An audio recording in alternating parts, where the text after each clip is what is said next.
Oke, bismillah. Assalamualaikum warahmatullahi wabarakatuh. Bismillahirrahmanirrahim. Alhamdulillahi rabbil alamin.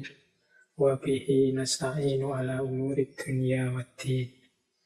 Allahumma sholli wa sallim wa barik ala habibina wa syafi'ina Sayyidina wa maulana Muhammadin wa ala alihi wa ashabihi wa man tabi'ahum bi ihsanin ila yaumiddin.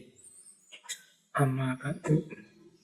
Bismillah, teman-teman, mari kita lanjut ngaji filsafat lagi sebagaimana yang sudah rutin kita jalankan setiap malam Kamis. Ya, meskipun situasinya masih dalam situasi prihatin pandemi. Mungkin sudah sekitar 1 tahunan hampir kita menjalani kajian seperti ini. Tapi semoga meskipun jarak jauh, yang ngajinya seperti di depan mesin, ini nanti dibahas malam hari ini, teknologi masa kini yang disebut cyborg. Tapi semoga tidak menghalangi kita untuk tetap semangat belajar. Meskipun mungkin teman-teman ada yang mengeluh, Pak saya itu ya kalau semangat belajar ya semangat, Pak saya itu rajin dengerin YouTube, bahkan macam-macam, tidak cuma ngaji filsafat. Tapi rasanya kok hidup saya ini kualitasnya tidak meningkat-meningkat. Saya tidak merasa tambah benar atau tambah baik. Kok susah ya Pak menghidupkan kebenaran-kebenaran, kebaikan-kebaikan seperti yang disampaikan dalam ngaji. Ya, kalau ada yang mengeluh seperti itu, insya Allah teman-teman yang punya kesadaran begitu, itu sebenarnya dia sudah meningkat. Paling tidak yang meningkat adalah kesadarannya. Sekarang sadar bahwa dirinya ada kekurangan, dirinya punya kelemahan-kelemahan. Kesadaran ini menurut saya juga sebentuk peningkatan. Insya Allah setelah itu kan terus ingin semangat lagi menghidupkan kebenaran dalam dirinya, dalam hidupnya. Karena memang yang paling penting kan itu.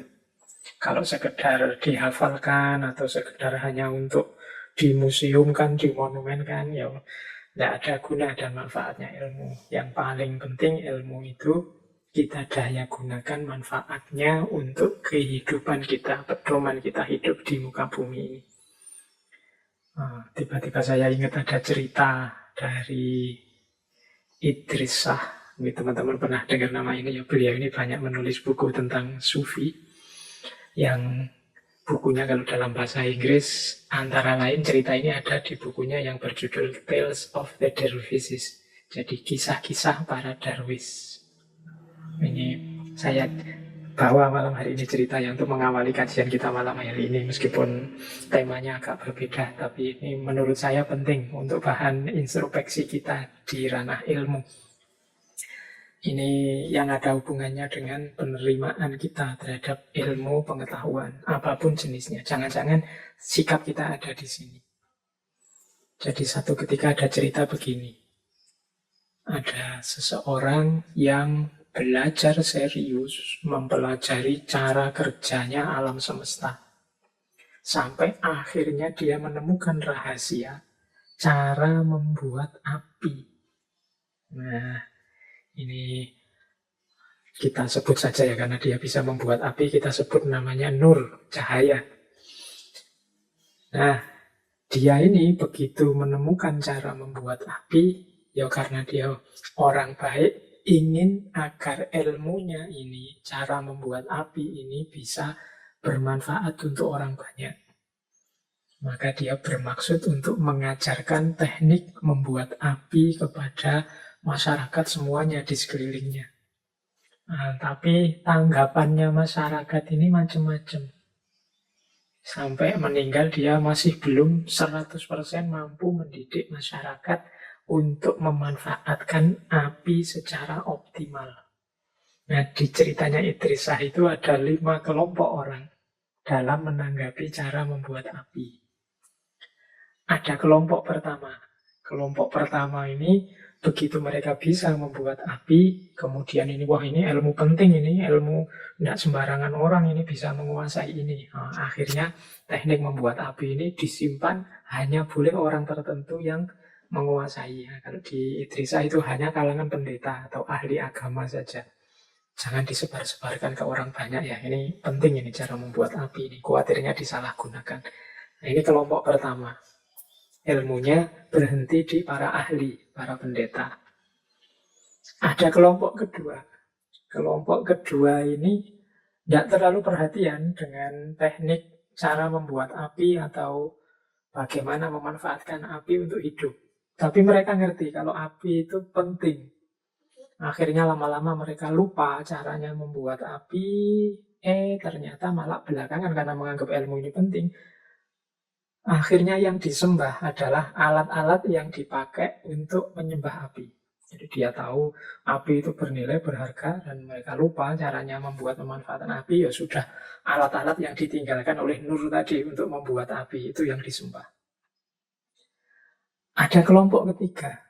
Kelompok ketiga ini seperti kelompok kedua tadi. Dia lupa caranya membuat api. Akhirnya malah mereka bikin patung. Patungnya bukan patung alat-alat membuat api, tapi patungnya Nur ini. Patungnya orang yang menemukan cara membuat api. Karena bagi mereka ini orang berjasa ini. Ini tokoh yang mewariskan ilmu yang penting ini. Jadi mereka lupa cara yang ditinggalkan Nur, tapi akhirnya mereka menyembah patungnya Nur. Karena dia dianggap berjasa mengajari mereka dulu, meskipun sekarang ilmunya terlupakan. Nah, itu kelompok ketiga. Ada kelompok keempat. Kelompok keempat ini sama seperti kelompok 2 dan 3. Mereka juga lupa caranya membuat api. Akhirnya mereka membuat cerita-cerita mitos, cerita-cerita legenda tentang luar biasanya Nur, tentang mungkin karomahnya, tentang semua dibikinkan mitos-mitos untuk membesarkan api dan tentang si Nur ini. Ini kelompok keempat. Jadi yang kedua menyembah alat-alatnya, yang ketiga menyembah patungnya Nur, yang keempat membuat mitos-mitos legenda tentang Nur. Baru kelompok kecil yang kelima yang paham cara membuat api dan mereka membuat api dan memanfaatkannya untuk hidup. Ini kelompok terakhir, jumlahnya kecil. Nah, jadi ketika mendapatkan wawasan yang sejati, yang rahasia, yang hakiki, ternyata kalau pakai teorinya Idrisah ada 5 gayanya orang. Yang pertama yang bilangnya, oh ini ilmu rahasia, ini ilmu dalam, ini tidak boleh sembarangan orang menguasai. Akhirnya yang ilmu-ilmu wawasan penting itu hanya dikuasai oleh elit pendeta, elit agama tertentu. Kemudian ada kelompok kedua, sudah tidak memahami isinya. Pokoknya ngertinya itu penting. Akhirnya yang disembah hanya alatnya. Kelompok ketiga, sama tidak paham isinya. Tapi ngerti bahwa itu bermanfaat dan merasa sangat berterima kasih pada Nur yang membuat api. Akhirnya dibuatlah patungnya Nur dan diagung-agungkan. Kelompok keempat lupa caranya membuat api juga dan mereka membuatlah mitos-mitos, legenda-legenda tentang si Nur ini. Baru kelompok kecil yang kelima yang paham maksudnya, ngerti isinya dan mendayagunakannya untuk hidup. Nanti dalam ceritanya Idrisah ini ada seorang sufi dan murid-muridnya datang ke tempat itu, kemudian mencoba untuk meluruskan yang tidak beres. Karena ini kok gimana sih ilmu tentang api yang sangat penting, kok hanya ditanggapi seperti itu, hanya sekelompok kecil saja yang benar menggunakannya. Mereka terus bermaksud berdakwah. Ketika mereka berdakwah di kelompok pertama, yang tadi ilmunya dimiliki oleh para pendeta, para agama, ya mereka bilang ini sebenarnya tidak cuma hanya ahli agama yang bisa dan harus memanfaatkan api untuk hidup. Kita juga bisa, orang biasa juga membutuhkan api dan seterusnya. Tapi ketika mereka berdakwah di kelompok pertama, ya mereka malah dimarahi, diusir karena dianggap sesat. Yang tahu ya para pendeta, bukan kalian. Nah, yang ngerti ya para ahlinya, bukan kalian. Ini yang dakwah ini malah diusir. Ada kelompok kedua yang tadi menyembah alat-alat. Mereka dikasih tahu, loh itu hanya alat. Tujuannya bukan itu. Tujuannya itu ya nanti membuat api yang bisa kita gunakan. Wah, dia juga dimarahi, dipukuli, diusir. Katanya orang-orang itu sudahlah nggak usah macam-macam.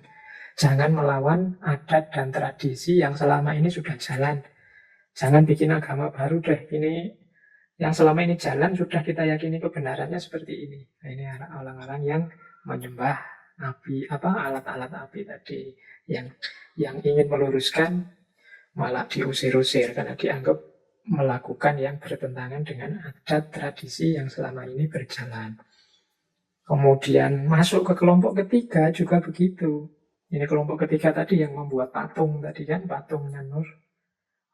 Dia menjelaskan, loh iya dia orang berjasa, dia orang penting. Nur ini orang yang pinter, jasanya luar biasa. Tapi yang lebih penting kan kita ikuti petunjuknya Nur untuk kita bisa membuat api. Wah, sama nasibnya kayak temennya yang di kelompok pertama kedua. Dia dipukuli, dia diusir-usir. Katanya mereka, kamu itu siapa? Yang ngerti rahasia yang sejati itu ya kami. Kamu tidak ngerti apa-apa. Engkau bukan kelompok kami. Engkau mesti tidak ngerti bahasa kami. Sudah, kamu tidak usah ikut-ikutan. Nah, itu di kelompok ketiga juga diusir. Kelompok keempat juga begitu. Itu ketika muridnya Sufi tadi ingin meluruskan masyarakat, dia ceritai mitos-mitos, legenda yang kalian bikin itu malah jadinya melenceng. Ini loh yang benar, teknik membuat api yang bisa kalian manfaatkan. Tapi dia juga nanti dipukuli, diusir, disuruh pergi. Katanya orang-orang di kelompok keempat ini ya, sudahlah biarkan saja mitosnya begitu, legenda-legendanya begitu. Justru mitos-mitos ini yang membuat kita tetap bersatu. Jadi tidak pecah-pecah karena sama-sama menyepakati mitos. Nah, jadi upaya untuk meluruskan 4 kelompok ini gagal. Baik yang menyimpan ilmu mana untuk para ahli, atau hanya menyembah alat-alat, atau menyembah patung penemunya, atau membuat mitos-mitos dan legenda-legenda. Kalau yang kelima kan memang sudah seperti itu seharusnya. Jadi apinya dimanfaatkan, didaya gunakan untuk hidup. Baik, ini malah dongeng yo. Padahal ini temanya teknologi, tapi api juga salah satu. Bisa juga disebut variabel teknologi dalam hidupnya manusia. Baik, tidak apa-apa untuk pembukaan ngaji ya, sekali-sekali dongeng. Sambil teman-teman menyiapkan posisi, menyiapkan ubor rampe persiapan untuk ngaji malam hari ini. Bismillah, malam hari ini kita melanjutkan tema kita tentang teknologi. Ya memang tokoh-tokoh yang kita angkat bulan ini semuanya nadanya agak kritis terhadap teknologi. Dalam arti ya teknologi itu memang simbolnya kemajuan manusia. Tapi di balik teknologi ada dampak-dampak, efek-efek yang kalau kita tidak hati-hati justru menghancurkan manusia itu sendiri.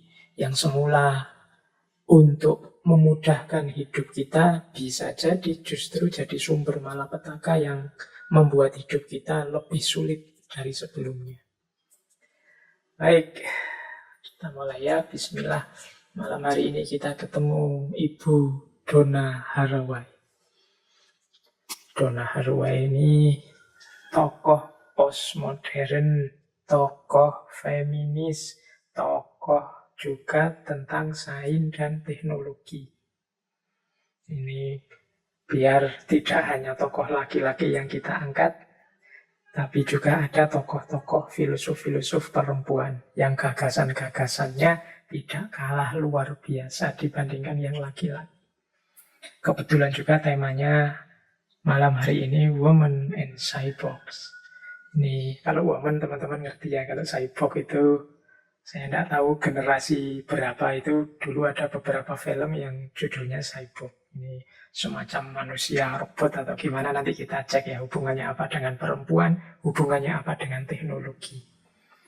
Perempuan dan cyborg ini semacam robot yang dibikin, yang kalau di film-film itu mungkin teman-teman nonton Terminator, apa nonton film-film jenis itu, kan ada manusia mesin atau manusia yang produk teknologi, tapi juga kayak punya akal, kayak punya perasaan. Itu Women and Cyborg. Malam hari ini tema kita itu.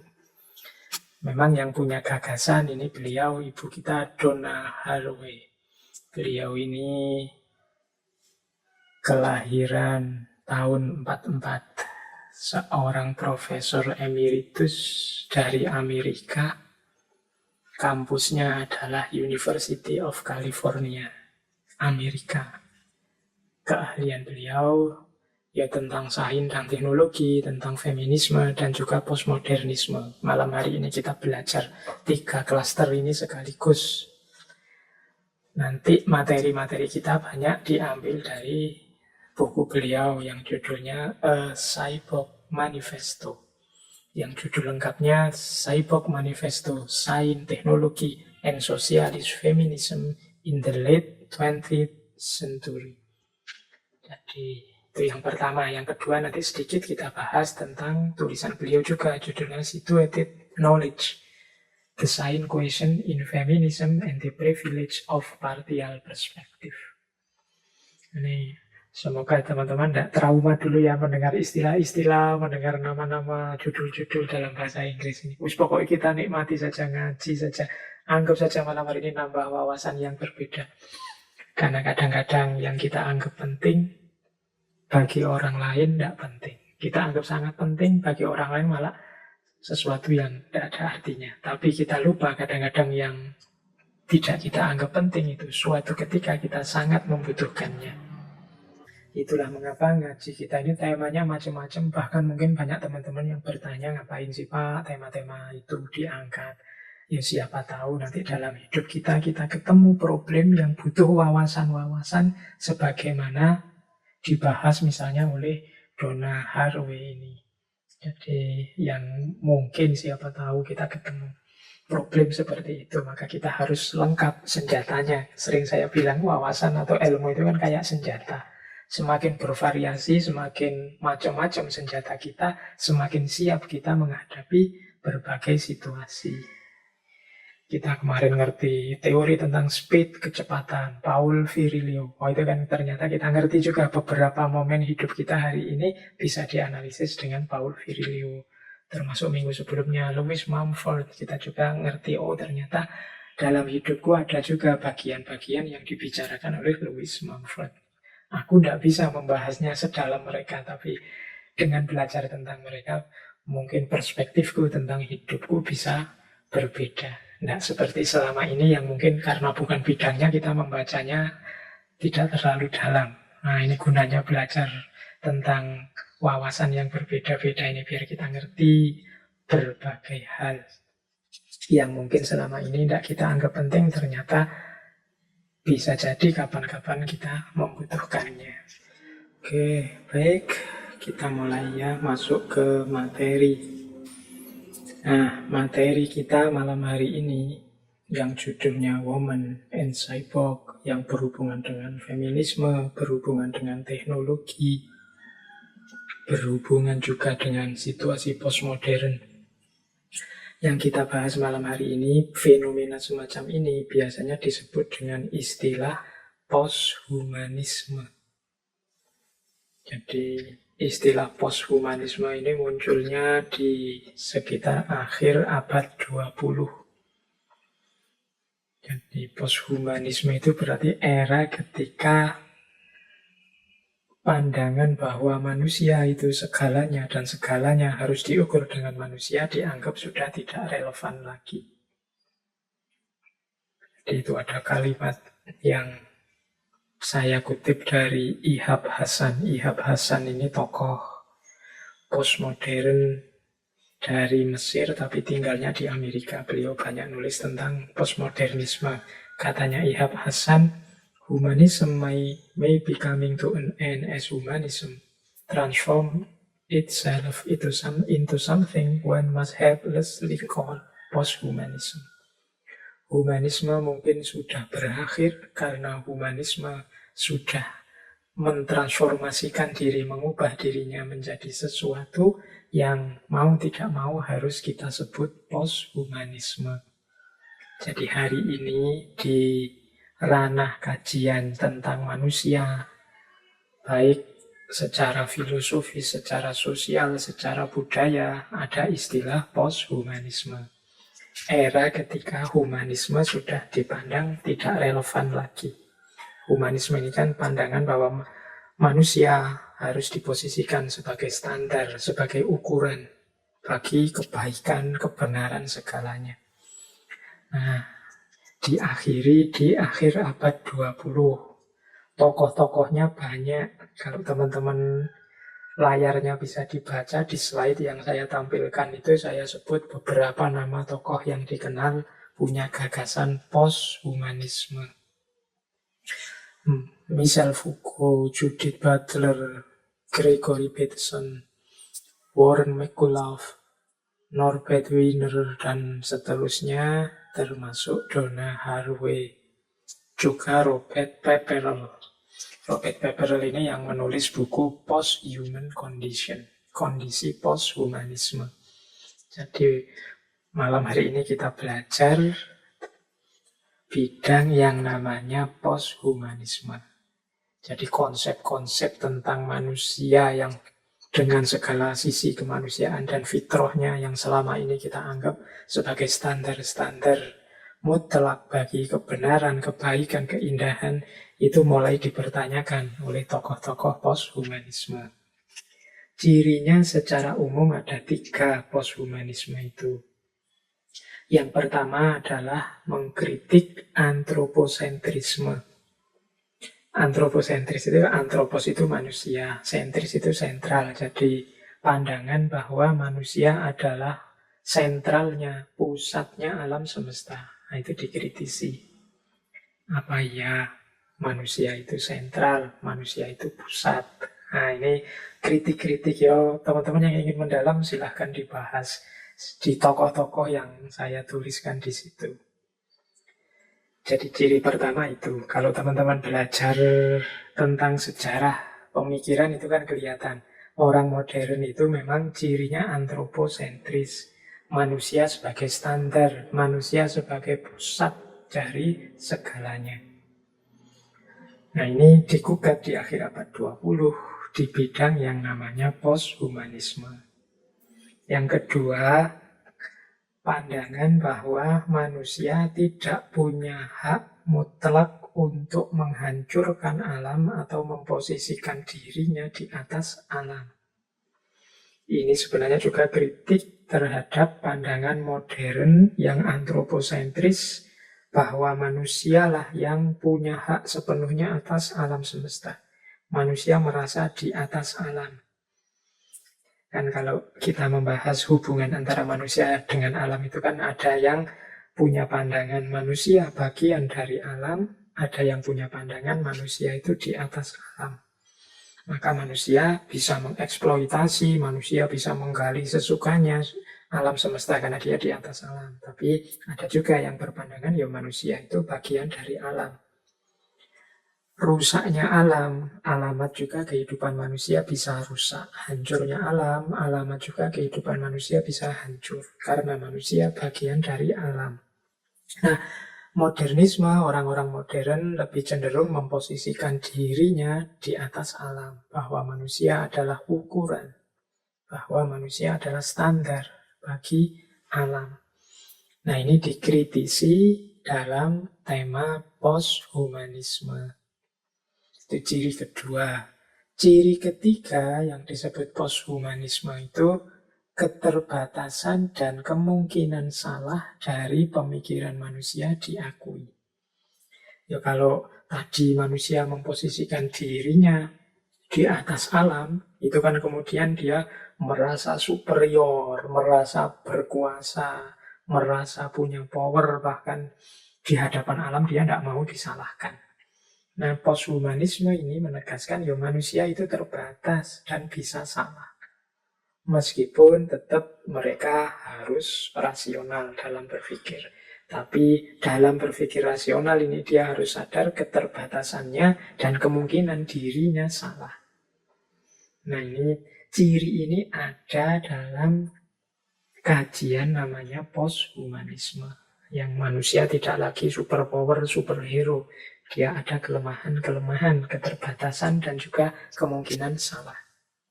Baik, ini paling tidak ini nambah wawasan kita sebelum masuk ke tema cyborg and woman. Kita ngerti sekarang, oh ranahnya ini kajian malam hari ini, namanya kajian posthumanisme. Mungkin kalau teman-teman yang kebetulan mahasiswa sedang ancang-ancang nyari tema skripsi, apa tesis, apa disertasi, boleh mengambil ide posthumanisme ini sebagai tema. Oke, ini saya bawakan juga jenis-jenis kajian posthumanisme.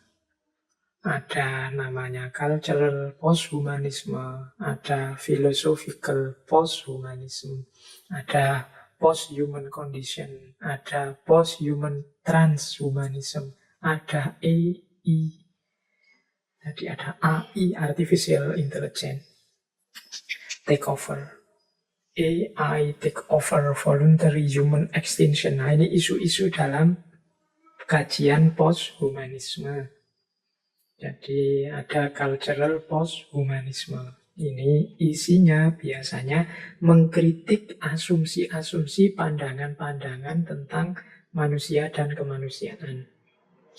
Jadi biasanya menghubungkan dengan kondisi-kondisi peradaban terkini, misalnya perkembangan sains teknologi terkini. Yang ini menggeser asumsi-asumsi kita tentang manusia dan kemanusiaan. Contohnya misalnya adanya pandemi ini, terus yang kemarin itu kita mengidealkan manusia itu ya harus intim, saling berinteraksi, tidak hanya berinteraksi lewat media sosial, tapi kemudian ada pandemi. Nah, mau tidak mau kita berinteraksinya lewat media sosial, lewat internet, jarak jauh. Nah, ini kan ada kondisi yang geser. Kemarin kalau ada orang di rumah saja tidak mau bersosialisasi, kita anggap dia tidak manusiawi, manusia itu makhluk sosial. Tapi hari ini orang bisa mengambil pembenaran, ya situasinya pandemi. Di luar banyak virus, malah justru orang disuruh mengambil jarak. Kalau dulu mengambil jarak itu kan dianggap menjauh dari masyarakat, kadang-kadang konotasinya malah seringkali negatif. Nah, ini contoh. Ada pandangan tentang manusia dan kemanusiaan yang berubah. Yang tidak selamanya persis seperti dulu. Ini cultural posthumanism. Manusia tidak bisa lagi merasa dirinya besar menguasai alam. Wong yo melawan virus kecil yang tidak kelihatan namanya corona saja seluruh dunia pontang-panting. Di mana posisi superiornya manusia? Nah, ini konsep-konsep manusia yang geser berubah. Namanya cultural posthumanism. Nanti ada philosophical posthumanism. Kalau ini lanjutannya cultural posthumanism. Kalau tadi konsep-konsep budaya kulturalnya, kalau ini implikasi etiknya. Jadi philosophical posthumanism itu ya kemudian mengevaluasi implikasi etisnya. Kita ini, perilaku kita terhadap sesama harusnya seperti apa, berhadapan dengan alam semesta harusnya seperti apa, ideal relasi dengan semuanya harusnya seperti apa. Itu philosophical posthumanism. Manusia yang penuh trik, penuh kepentingan, penuh apalagi karakter-karakter merusak hari ini. Kemudian kita cara memahami dan cara berrelasi dengan semua itu seperti apa, secara etik, secara estetik. Nah, ini kajiannya namanya philosophical posthumanism. Kalau ada istilah post-human condition, ini selanjutnya itu berarti kondisi pasca humanisme. Ya, gambarannya seperti tadi. Ketika konsep-konsep tentang manusia direvisi semuanya karena kondisi yang berubah. Mana baik, mana buruk kan mulai berubah semuanya. Ini namanya post-human condition. Kondisi post-humanisme atau konsep humanisme lama sudah tidak laku lagi, kita butuh konsep humanisme yang baru. Kemudian ada juga istilah transhumanism. Nah, kalau ini transhumanism ini upaya untuk mengatasi kekurangan-kekurangan, kelemahan-kelemahan manusia melalui sains dan teknologi, sehingga muncul varian-varian baru dalam hidup ini yang bisa membantu manusia mengatasi kelemahan dan kekurangannya. Ini namanya transhuman. Transhuman itu melintasi, melampaui manusia. Jadi misalnya manusia dengan HP-nya, bisa berkomunikasi meskipun jaraknya sangat jauh, tidak terjangkau. Kita ngobrol dengan teman kita di luar negeri, tidak pakai alat kan tidak bisa. Tapi sekarang bisa. Mengapa? Ada teknologi transhuman. Jadi teknologi yang mampu mengeliminasi, mampu mengatasi kekurangan dan kelemahannya manusia.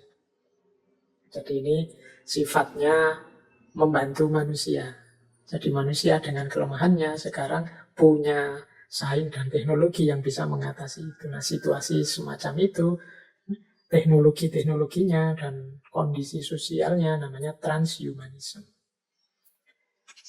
Ada juga istilah tadi ya, AI take over, artificial intelligence. Intelijen buatan. Dulu kita memahaminya yang punya intelijensi itu ya hanya manusia. Tapi sekarang banyak mesin, banyak perangkat kita yang pinter ngalah-ngalahi manusia. Jadi, saya tidak perlu jelasin betapa canggihnya dunia teknologi informasi, betapa canggihnya dunia digital kita hari ini, sehingga banyak hal yang kita tidak mampu, banyak hal yang kita tidak mengatasi, sekarang diambil alih oleh mesin yang sifatnya artificial intelligence, sifatnya artifisial. Dia pinter. Jadi pinter dalam arti dia bisa mengambil alih kebutuhan dan pekerjaan manusia yang selama ini membutuhkan intelijensi. Dia juga sudah bisa mengambil keputusan secara intelijen. Jadi misalnya macam-macam lah ya. AI take over ini macam-macam banyak dalam hidup kita. Misalnya robot-robot, misalnya pabrik-pabrik, misalnya sekarang kita ngetik saja kan tinggal ngomong ketikannya keluar. Kalau keliru diingatkan. Kalau sekarang anak-anak itu belajarnya di rumah, pendamping utamanya artificial intelligence ini Google. Kalau ada apa-apa tanya ke HP-nya, tanya ke laptopnya. Jadi peran-peran guru sekarang dimainkan oleh mesin. Nah, ini namanya artificial intelligence take over, diambil alih oleh mesin. Manusianya sendiri tidak mampu untuk mengatasi, mesin yang sekarang mengatasi. Ini kondisi transhuman yang sifatnya AI take over. Bahkan ada istilah namanya voluntary human extinction. Ini juga kondisi masa depan post-human ketika mungkin manusia tidak dipakai lagi dalam peradaban. Segala peran, fungsi, dan posisinya diatasi oleh mesin-mesin, diatasi oleh teknologi. Ini manusia seperti punah. Perannya tidak kelihatan. Nah, ini juga bayangan-bayangan ketika teknologi, ketika mesin, dan segala macam peran manusia sudah di-take over oleh produk ciptaannya manusia sendiri. Inilah yang dikenal sebagai nanti post-human condition, kondisi post-human. Yang ini bahkan membuat human extinction, punahnya manusia. Ini menarik kalau dibahas di kelas-kelas, di kampus-kampus. Masa depan manusia ini nanti seperti apa? Baik, sekarang kita mulai masuk ke Donna Haraway.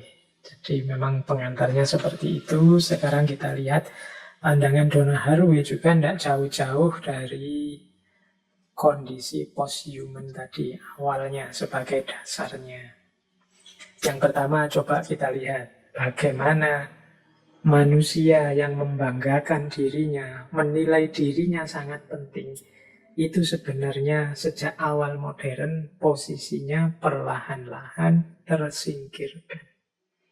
Kalau tidak percaya, nanti dalam bukunya When Species Meet, Haraway menjelaskan, sejak Copernicus, Darwin, Freud, kita disadarkan bahwa pelan-pelan ternyata posisi dan peran manusia itu semakin turun, semakin terpinggirkan. Dilihat dari awal, coba. Misalnya, awal modern, kita kenal Copernicus yang pandangannya menggeser bumi sebagai pusatnya alam semesta kepada matahari. Sebelumnya kan manusia yakin bahwa bumi inilah pusatnya alam semesta. Bumi tempat tinggalnya manusia inilah yang jadi pusat, semuanya berputar mengelilingi bumi. Matahari mengelilingi bumi, planet yang lain mengelilingi bumi, rembulan mengelilingi bumi. Nah, bumi jadi pusatnya kosmos. Yang bumi ini tempat tinggalnya manusia. Betapa istimewanya manusia, betapa istimewanya kita yang jadi pusatnya alam semesta. Ternyata Kopernikus datang dengan teorinya bahwa enggak, yang jadi pusat itu bukan bumi, tapi matahari. Belum lagi kalau dibandingkan nanti dengan galaksi-galaksi yang lain. Wah, tambah kecil bumi itu tidak ada apa-apanya. Mungkin teman-teman pernah dapat kiriman WA atau link YouTube yang menggambarkan betapa kecilnya bumi dibandingkan bintang-bintang di semesta ini. Dengan matahari saja kita tidak ada apa-apanya. Bahkan jajaran planet di sekeliling matahari pun kita juga bukan yang paling besar. Nah ini pertama, maka istilahnya Harvey, jatuhnya kebanggaan subjektif manusia. Kita ini merasa paling besar, paling kuat, paling penting. Ternyata enggak, kita itu kecil sekali, seperti debu di tengah alam semesta ini. Nah, sejak Kopernikus itu berarti awal-awal modern, sudah mulai posisi manusia yang merasa sebagai yang paling tinggi ini digugat. Yang kedua, nah ini lebih monumental lagi. Darwin dengan teori evolusinya. Jadi kalau versinya Darwin saya tidak perlu menjelaskan bagaimana ada evolusi, ada proses dari primata, nanti puncaknya adalah manusia cerdas. Kita selama ini menganggap diri kita yang paling unggul, lebih unggul dari binatang. Ternyata versinya Darwin ya kita ya satu kelompok saja, cuma mengalami perkembangan evolutif tertentu. Jadi kita ini sama saja dengan makhluk yang lain, bukan diciptakan sendiri secara istimewa. Nah, ini Darwinian. Ini kan juga meruntuhkan ego kita sebagai manusia. Selama ini kita merasa paling jos, ternyata ya kita sekelompok saja sama dengan mereka semua makhluk yang lain. Nah, yang ketiga, kalau ini teorinya Freud secara psikologis. Teorinya Freud ini nanti membuka mata kita bahwa ternyata hidup kita ini banyak diarahkan oleh dorongan-dorongan tidak sadar. Kita akan merasa manusia yang penuh kesadaran, manusia yang rasional, manusia yang terukur, terkendali. Nanti teorinya Freud dengan psikoanalisisnya akan menunjukkan bahwa hidup kita ini sebenarnya lebih banyak disetir oleh ketidaksadaran. Ini kan juga meruntuhkan kita manusia merasa yang paling sadar, paling rasional. Tindakan-tindakan kita cermat, terukur. Tapi Freud hadir menunjukkan yang sebaliknya. Lagi-lagi menjatuhkan ego kita sebagai manusia yang merasa kemarin paling penting, paling tinggi. Kita juga sama dengan banyak makhluk binatang, tumbuhan yang juga tidak punya kesadaran. Kita ternyata juga banyak disetir oleh ketidaksadaran. Yang ketiga, yang keempat, ya ini kondisi post-human tadi, Haraway dan kawan-kawan. Kalau di Haraway ada konsep cyborg, tapi ini maksudnya adalah manusia yang merasa penting itu hari ini. Kalian merasa penting di mana sudah bisa digantikan oleh teknologi. Posisimu sudah bisa digantikan oleh sains dan teknologi, temuan-temuan manusia. Bahkan engkau sendiri sebagai manusia tersisih. Kalau kemarin teman-teman mencermati Paul Virilio, Louis Mumford, itu kan kelihatan betapa kita ini sebagai manusia ternyata bukan kita yang mengendalikan teknologi, mengendalikan mesin. Sebaliknya kita disetir, dikendalikan oleh teknologi dan mesin. Mana kebanggaan kita sebagai manusia yang paling istimewa, paling utama. Nah ini dalam buku When Species Meet, Donna Haraway menunjukkan bahwa sejak awal modern sebenarnya kebanggaan kita sebagai manusia pelan-pelan mulai diruntuhkan, dihancurkan. Jadi kita ini mulai terpinggirkan di tengah perhelatan alam semesta ini. Setelah sebelumnya kita merasa sebagai yang paling penting, yang paling tinggi. Ya ini debatable, bisa dikritik lagi, bisa kita bahas panjang lebar lagi. Tapi paling tidak, ternyata ada cara membaca seperti ini. Kemarin kita mengerti Kopernikus, ngerti Darwin, ngerti Freud, tapi kan kita tidak membaca sampai sejauh ini. Donna Haraway membacanya seperti ini. Itu yang saya sebut, kita belajar tokoh-tokoh itu alhamdulillah nambah perspektif, nambah cara membaca. Ya mungkin kita tidak setuju, tapi setidaknya kita sekarang punya wawasan baru. Iya ya, jangan-jangan posisi manusia di muka bumi ini mulai tergusur, mulai terpinggirkan oleh banyak hal. Manusia yang dulu sebagai pusat perlahan-lahan mulai runtuh. Kita mau tidak mau didikte oleh mesin ciptaan kita, bahkan didikte oleh ketidaksadaran kita, bahkan didikte oleh lingkungan sekeliling, alam semesta sekeliling kita. Yang membuat kita tersudut, terpojok, kemudian setahunan ini tidak berani bebas keluar rumah itu kan hanya makhluk kecil virus yang namanya corona. Ini kalau fenomena ini saja tidak menyadarkan kita bahwa betapa kita ini punya banyak kelemahan, ya kita harus lebih serius belajar lagi. Kalau memang harusnya kita sejak hampir setahunan ini kita mulai sadar bahwa kita ini ternyata lemah. Baik. Nah, kita lanjutkan. Menurut Haraway juga sejak abad 20 banyak batas-batas. Yang ini garis yang membedakan antara manusia dengan bukan manusia sudah susah dilihat lagi. Yang pertama misalnya ini batas ya, kita kan sering membahas batas-batas manusia. Batasnya manusia dan binatang. Ini kan sudah mulai sulit. Sejak dipahaminya teori evolusi. Kapan manusia itu sudah manusia, kapan masih binatang. Apalagi kalau kita tarik dengan wawasan-wawasan sufistik, batin, mistik tentang kebinatangan dalam diri kita, itu tambah tidak kelihatan lagi batasnya. Kita ini masih manusia yang manusia atau manusia yang membinatang. Ini susah lagi identifikasinya. Kelakuan kita mungkin banyak kayak binatang, meskipun casingnya casing manusia. Harusnya manusia itu cerdas dengan akalnya, karena kita ini homo sapien, di antara pencirinya adalah kemampuan berpikir, tapi ternyata kelakuan kita tidak banyak bedanya dengan binatang. Jadi batasnya mulai blur antara manusia dan binatang itu. Ya karena Haraway tidak masuk ke ranah agama, dia ngertinya ya sejak teori evolusi itu kita susah membedakan mana manusia, mana binatang. Batas pertama. Batas kedua, ada batas antara yang natural dan yang artifisial, yang alami dan buatan. Ini sekarang sulit. Jadi natural, artifisial. Natural kan yang alami dari alami. Artifisial itu yang mungkin bikinan kita, tidak murni. Ini begitu ada mesin-mesin teknologi di bidang apapun, ini jaraknya sangat tidak kelihatan mana natural, mana artifisial. Ya banyak contoh lah teman-teman. Boleh menyebut lah sekarang misalnya obat-obatan. Itu kan sekarang membedakannya susah. Mana yang masih natural, mana yang artifisial. Yang penting kan obat itu jangan yang kimiawi. Ya semua yang dari alam pun sebenarnya mengandung zat kimia. Kemudian jangan diproses, Pak, maksudnya nanti seperti obat-obatan kimia yang lain, ya prosesnya juga macam-macam. Kadang-kadang ada obat yang kita sebut alami, itu ya prosesnya mengalami sebagaimana obat-obat kimia. Itu kalau dari sisi obat, masih banyak contoh yang lain. Mana natural, mana artifisial.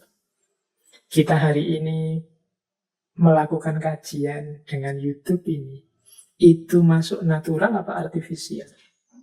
Wong yo sayanya ada yang ngomong sebagai manusia alami kalian mendengarkan, tapi kan ada mesin yang memperpanjang itu. Yang mesin itu sifatnya artifisial. Dia tidak bisa ngomong sendiri kalau saya tidak ngomong. Ini kan batasnya terus jadi blur, tidak jelas. Kalian main game misalnya, yo dari sisi kalian ingin kesenangan bermain game itu natural, tapi kemudian kan bisa geser artifisial. Jadi gamenya dibantu mesin, kemudian akhirnya yang main game mesinnya kita hanya macam-macam. Situasi hari ini agak sulit membedakan mana yang alami natural, mana artifisial. Ya Pak, yang alami itu kalau permainan ya Pak, misalnya permainan kubak sodor, permainan padel lele, itu natural Pak. Yang artifisial yang game-game di HP, di smartphone. Sekarang permainan-permainan itu semuanya masuk ke HP. Kalian main dakon apa main apa gitu kan ada juga di HP. Main catur juga sekarang ada di HP. Jaraknya semakin nggak kelihatan. Mana natural, mana artifisial. Kalau teman-teman putri pakai make up itu alami memang dorongan kodratnya untuk pakai make up atau artifisial. Dengan melihat bahwa beberapa teknologi make up itu artifisial. Dan macam-macam. Pada ini tema dari Haruwe ini nanti contohnya bisa banyak. Termasuk fisik atau non-fisik. Ini juga kalau teman-teman nanti belajar mikroelektronik, cyborg ini susah. Ada kenyataannya atau maya. Membedakan dunia nyata dengan dunia maya kan sekarang sulit sekali. Tidak mudah. Nah ini yang teorinya Haruwe. Batas-batas itu sekarang sudah mulai hancur. Kita bingung sendiri membedakan.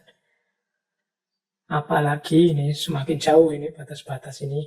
Kalau dalam istilahnya Haruwe ada istilah antagonistic dualism. Antagonistic dualism itu berpikir serba dua yang saling bertentangan. Kita ini kan sering cara berpikirnya serba dua. Hitam putih. Kalau dalam Haruwe misalnya dicontohkan berpikir tentang self and other, tentang culture and nature, tentang male and female, civilized dan primitive, truth and illusion. Ini kan dua hal yang bertentangan. Ini nyata apa maya? Ini kan dua hal yang bertentangan.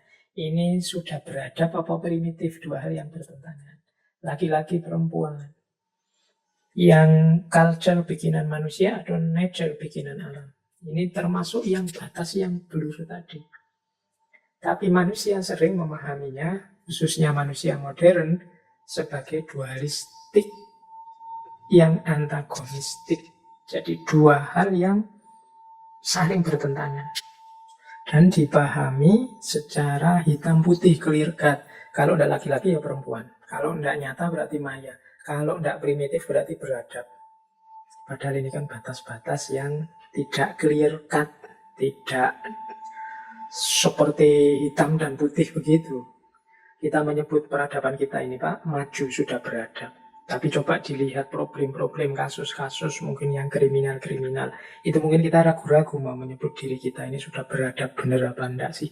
Jangan-jangan kita ini masih kayak orang primitif. Ini nyata, ini maya. Itu juga sering sekali kita dibingungkan oleh kategori-kategori ini. Apalagi zaman medsos, zaman internet ini. Yang nyata dan yang maya nggak kelihatan. Jadi ini yang disebut antagonistic dualism. Biasanya selain bertentangan, selain paradok juga ada kompetisi-kompetisi, dominasi-dominasi. Jadi kita ingin menyebut diri kita beradab dan orang lain sebagai primitif. Kita menganggap kebenaran kita ini nyata, sementara pandangan orang lain itu maya. Ini kompetisi-kompetisi. Kita ingin mendominasi orang. Kita ingin menunjukkan bahwa aku yang benar, yang lain yang salah. Ini kompetisi-kompetisi untuk dominasi. Inilah yang membuat hidup ini jadi ruwet, penuh konflik. Karena kita berpikirnya hitam putih. Dan nanti tesisnya Haruwe adalah semua itu bisa kita runtuhkan dengan meminjam high-tech teknologi. Jadi teknologi itu yang banyak dikritik, ya memang sebenarnya banyak juga bahayanya, banyak juga efek negatifnya. Tapi kan kita tidak bisa menghindar dari teknologi, maka Haruwe punya tesis, punya gagasan, kita manfaatkan itu. Teknologi itu untuk mengatasi problem-problem kemanusiaan, termasuk problem feminisme. Jadi dari sini mulailah nanti kita masuk ke gagasan Haruwe tentang cyborg. Baik, sekarang kita masuk ke teknologi. Nanti feminisnya belakangan, cyborgnya belakangan. Ada quotes yang saya ambil dari Haruwe. Katanya Haruwe begini. Di akhir abad 20, mesin-mesin telah memunculkan kesamaran perbedaan antara yang natural dan artifisial. Pikiran dan tubuh tumbuh sendiri atau dirancang dari luar. Dan banyak perbedaan lain yang biasanya dipakai untuk membedakan antara organisme dan mesin. Mesin-mesin itu begitu agresif, mengerikan, seolah-olah hidup. Sementara kita begitu mengkhawatirkan, lamban dan malas. Nah, di quotes ini, Hairway ingin menunjukkan pada kita, hati-hati loh kita ini, peradaban manusia ini, kalau tidak hati-hati, bisa dilibas oleh teknologi, oleh mesin-mesin. Mesin-mesin itu begitu mengerikan, sementara kita ini begitu lamban, begitu malas. Kita ngerti bahwa teknologi dan mesin-mesin itu memudahkan hidup kita, terus kita terus jadi malas dan menggantungkan diri pada semua itu, pada mesin-mesin, pada teknologi. Akhirnya nanti situasinya seperti dikritik oleh Virilio, dikritik oleh Louis Mumford, bahwa kita ini ternyata jadi budaknya teknologi, bukan kita yang memperbudak teknologi. Ini wanti-wantinya dari Hairway pada kita. Peran kita sebagai manusia hari ini banyak diganti oleh mesin.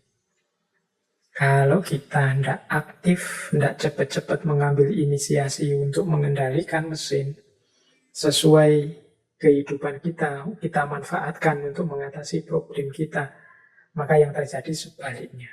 Kita yang akan jadi anaknya mesin, kita yang akan jadi perangkatnya mesin. Hidup kita melayani mesin, bukan mesin yang melayani hidup kita. Jadi yang pertama kita ingat ini menghadapi teknologi. Apa terus kita tidak butuh teknologi, Pak? Apa teknologinya kita buang saja? Pastinya tidak begitu. Tidak mungkin kita sudah sampai di titik ini kemudian meninggalkan teknologi. Yang mungkin adalah kita memanfaatkan teknologi. Baik, sampai di titik ini kita paham teknologi, mana manfaatnya, mana bahayanya. Sekarang kita lihat hubungannya dengan perempuan. Jangan lupa, ini kalau kritiknya para feminis, peradaban manusia hari ini itu adalah peradaban yang pusatnya adalah laki-laki atau patriarki. Ya meskipun situasinya tidak separah zaman dulu, tapi tetap kunci-kunci peradaban di tangan laki-laki. Nah, sehubungan dengan situasi teknologi tadi juga begitu. Jadi laki-laki dan perempuan ketika bertemu dengan teknologi, ternyata dalam tanda petik ya, nasibnya berbeda. Jadi ini saya petakan dari tulisan-tulisannya Hairway.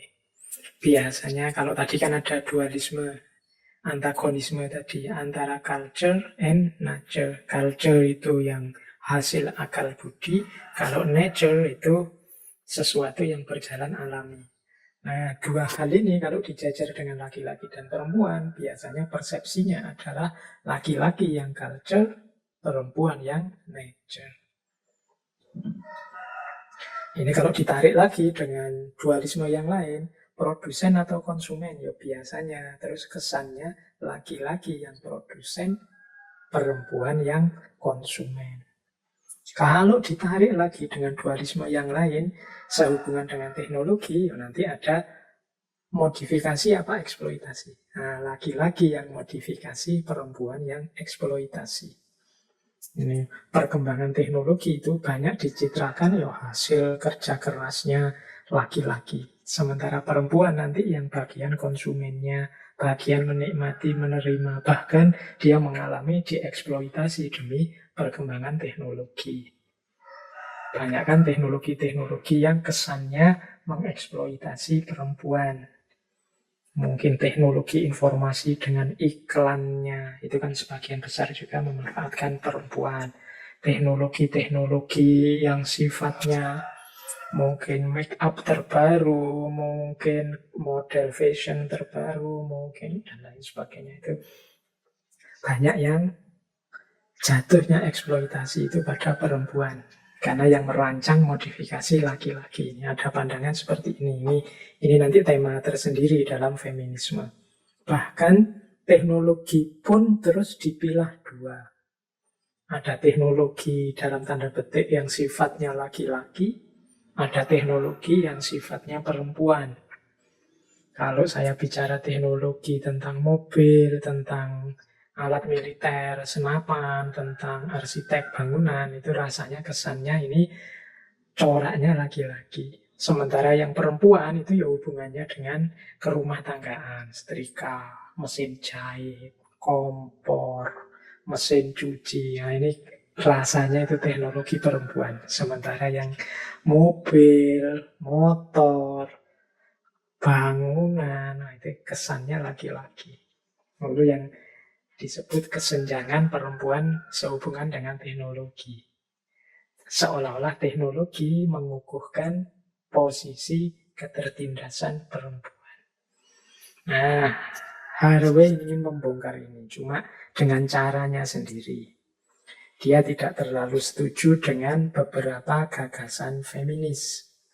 Jadi kalau di catatan saya, ada beberapa kritiknya Haraway pada feminisme. Yang pertama, di catatan saya memandang feminis itu banyak memandang dan memisahkan secara total laki-laki dan perempuan. Jadi seolah-olah setiap orang itu secara total laki-laki dan secara total perempuan. Mungkin ini maksudnya loh, urusan karakter di luar urusan seks laki-lakian dan keperempuanan ini kan sesuatu yang dibentuk, bukan sesuatu yang total eksis ada. Jadi banyak juga laki-laki yang punya kualifikasi feminis, dalam arti punya feminin. Sementara ada perempuan yang punya kualifikasi maskulin. Dalam diri saya yang laki-laki mungkin ada sedikit-sedikit karakter feminin. Dalam diri beberapa yang perempuan dia punya karakter maskulin. Jadi tidak bisa dipisah secara total antara laki-laki dan perempuan. Ini lanjutannya adalah kelompok feminis ini jangan terjebak pada naturalisme atau esensialisme. Jadi lampaui itu, jangan terperangkap di situ saja. Toh di kalangan feminis kan populer sekali bahwa gender itu bukan sesuatu yang alami, tapi sesuatu yang diciptakan, dikreasi. Cuma dalam perjuangannya kadang-kadang lupa bahwa itu sesuatu yang diciptakan, dikreasi. Jadi dipilah secara diametral. Pokoknya laki-laki yang seperti ini, perempuan yang seperti itu. Ini dikritik oleh Donna Haraway. Jadi ini kalau bahasanya Haraway ini selama ini seolah-olah memainkan politik identitas.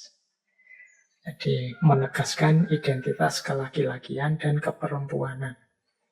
Kalau usulannya Haraway, mbok sudah sekarang kita samarkan identitas. Jangan berjuang di situ. Jadi perempuan-perempuan jangan mengedepankan keperempuanannya. Mungkin ya kalau mau pakai istilah yang lebih luas, kedepankan saja kemanusiaannya. Jangan terlalu sibuk memilah identitas mana laki-laki, mana perempuan. Nah, ini Donna Haraway.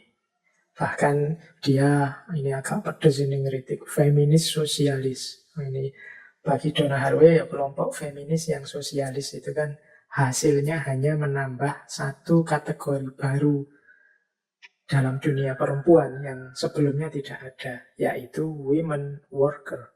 Women worker itu pekerja perempuan.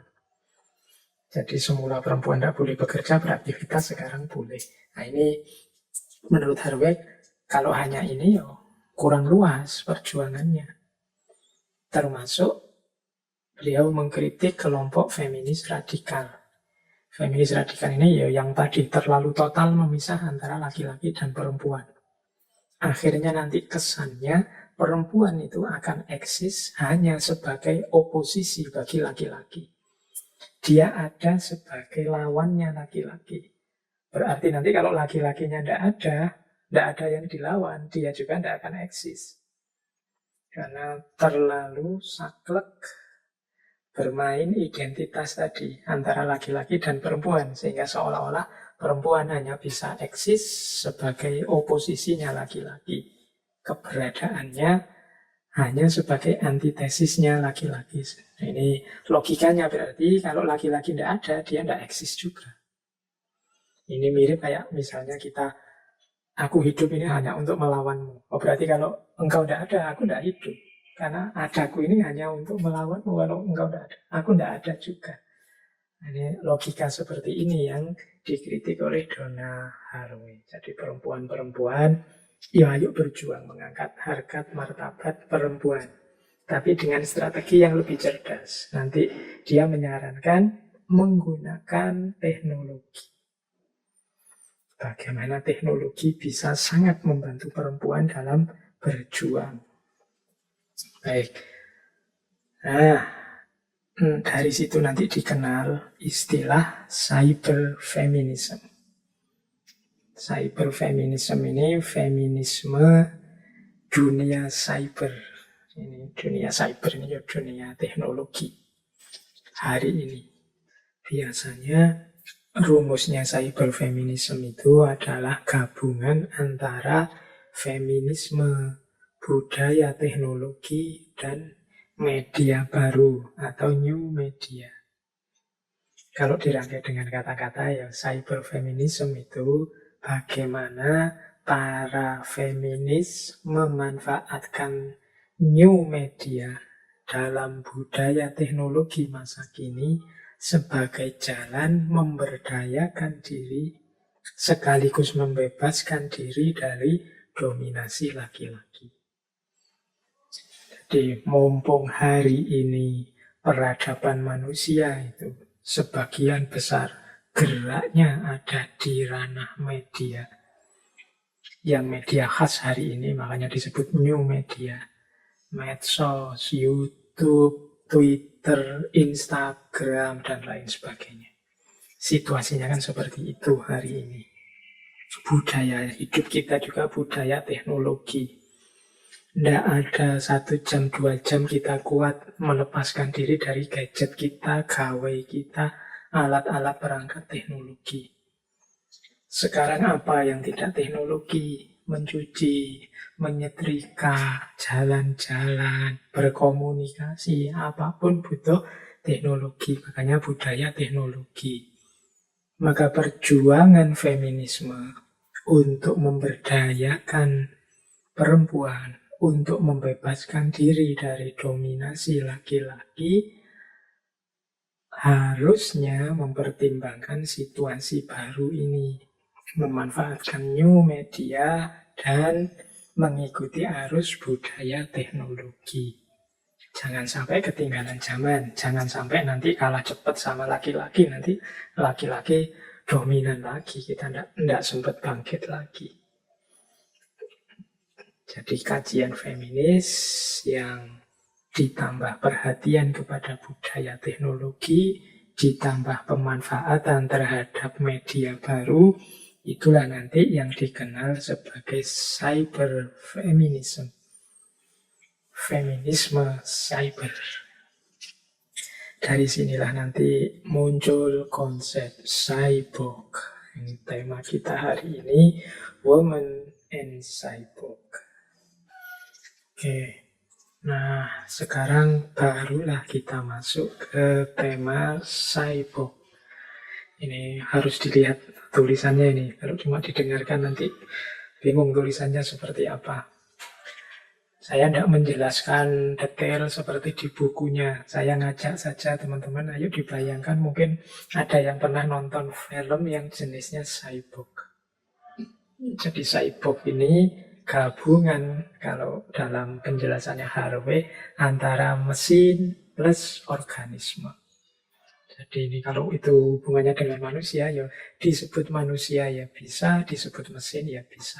Dia ini organisme, berarti sama seperti makhluk hidup, tapi juga penopang hidupnya itu mesin.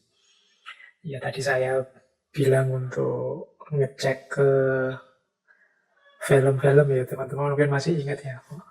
Kalau zaman saya dulu masih muda, masih ada tahun 80-an itu ada film, biasanya film action yang judulnya cyborg, misalnya film-filmnya yang Claude Van Damme atau film Terminator, atau kalau yang kemarin nonton Justice League itu kan ada salah satu superhero-nya yang namanya cyborg.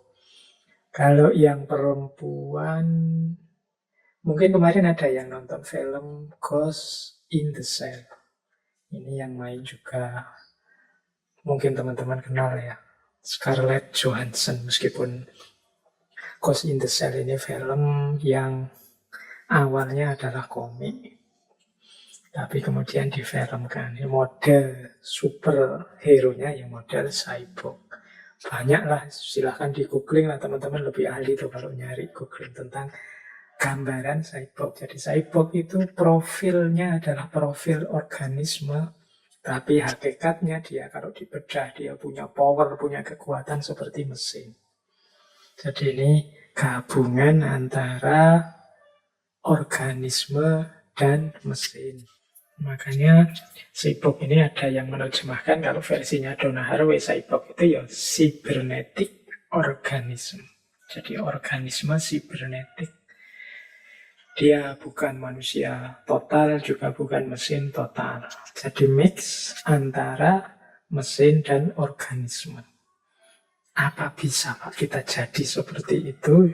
Sebenarnya kalau dengan definisinya Haraway ini, kita sering menjalani peran seperti cyborg ini, meskipun tidak super power kayak di film-film itu, tapi kita memprofilkan diri kita dengan menggabungkan antara diri kita dengan mesin. Contoh mudahnya ya akun-akun kita di media-media sosial, itu kan profil kita, tapi kan kalau mau jujur itu bukan kita yang 100%, tapi diri kita yang sudah dibantu mesin. Itu cyborg. Mesin plus organisme. Mungkin dari sisi kok bisa ya kita jadi pinternya seperti itu, ya karena kita didukung oleh mesin namanya Google. Kok bisa ya di medsos itu kita seglowing itu, ya mungkin kita dibantu oleh software-software Android yang isinya membuat wajah kita glowing. Itu yang disebut mesin plus organisme. Jadi mesin ini gunanya mendukung, mewujudkan visi kita sebagai organisme. Karena kalau organisme saja, diri kita saja apa adanya, susah untuk menang. Tapi kalau mesin saja, nanti bisa tidak terkontrol. Jadi mesin ini jadi alat untuk mewujudkan visinya organisme. Jadi ciri pertama cyborg itu mesin plus organisme. Yang kedua, disassemble plus reassemble. Jadi karena dia mesin itu ya bisa dibongkar, bisa dipasang lagi sesuai kebutuhan. Jadi kita ini bisa kalau di kehidupan dunia maya kita itu kan kita bisa disassemble, reassemble. Kemarin tampil sebagai sosok yang ceria, luar biasa dari postingan-postingannya, ini anak ini gemar tertawa. Tapi kalau kita bosen dengan profil ini kan bisa saat ini juga saya reassemble, ganti ya. Bosen jadi orang kok ceria terus, sekarang ganti jadi profil yang murung. Nah ini reassemble, jadi disassemble, reassemble. Ya mudahnya begitu, tapi kalau maunya Haraway nanti maksudnya apa? Ya kita bisa membongkar struktur lama, membangun struktur yang baru tentang diri kita. Tidak harus terpaku dengan kenyataan yang kita hadapi saat ini. Mungkin dunia kita penuh kesedihan, bukan berarti di dunia maya kita juga harus penuh kesedihan. Di dunia nyata kita lemah, tapi di dunia maya kita bisa luar biasa. Caranya disassemble, reassemble. Disassemble itu ya menggabung. Nah, disassemble berarti bongkar, reassemble gabung kembali. Nih, kata-kata assemble ini malah mengingatkan film Avengers ya. Kalau bagi perang itu kan Kapten Amerika instruksinya pakai istilah assemble. Semua malam hari ini yang terbayang itu hanya film-film science fiction Hollywood. Tidak apa-apa untuk memudahkan kita memahami istilah cyborg. Mungkin yang banyak mengikuti yang muda-muda ini, yang tua-tua mungkin, yang sepuh-sepuh mungkin hanya senyum-senyum nonton kelakuannya yang muda-muda. Nah, social reality and creature of fiction. Jangan lupa dalam kehidupan kita ini cyborg itu ya fakta, realitas sosial. Tapi sekaligus dia fiksi. Mengapa fiksi? Dia bikinan, imajinatif, sesuai keinginan. Ya fakta, ya bikinan. Dibikin terus jadi fakta. Imajinasi yang faktual. Jadi ini mirip kayak hoax itu kan sesuatu yang bohong, bikinan. Post-truth itu bikinan, tapi dia jadi fakta secara sosial. Jadi antara imajinasi dan kenyataan batasnya bisa hilang, bisa susah membedakan gitu. Jadi kenyataannya tidak ada, tapi bolak-balik tampil, akhirnya dia jadi kenyataan. Nah inilah dunia cyborg. Ada kalimat yang populer dari Donna Haraway, I would rather be a cyborg than a goddess. Aku lebih milih jadi cyborg daripada jadi dewi. Dewi atau Tuhan yang perempuan. Ya Tuhan milih, mudahnya enak jadi cyborg. Mengapa kalau jadi cyborg itu bisa disassemble, reassemble tadi. Kita bisa bongkar pasang sesuai kebutuhan, sesuai keinginan. Kalau jadi dewi, kayak dewa-dewa itu kan sudah paket jadi, tidak bisa diubah-ubah. Begitu ya begitu terus.